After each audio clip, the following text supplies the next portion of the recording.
Lotería is a traditional game of chance, similar to bingo, but using images on a deck of cards instead of numbered ping-pong balls.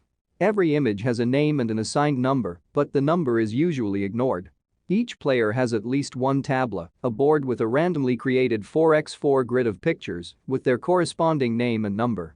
Players choose a tabla to play with from a variety of previously created tablas, each with a different selection of images.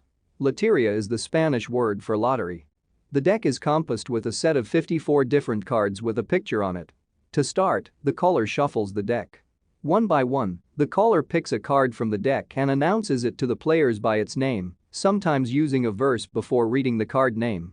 Each player locates the matching pictogram of the card just announced on their board and marks it off with a chip or other kind of marker.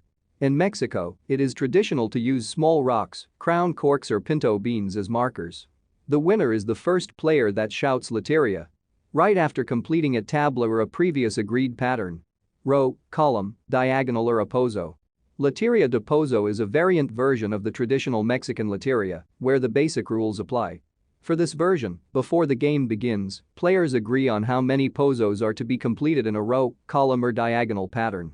A pozo is a group of images in a square. The square may contain 2x2 or 3x3 images for a traditional tabla. Lotería online game is a game to allow computer users to play an online version of the Lotería Mexicana. It was created back in 1996.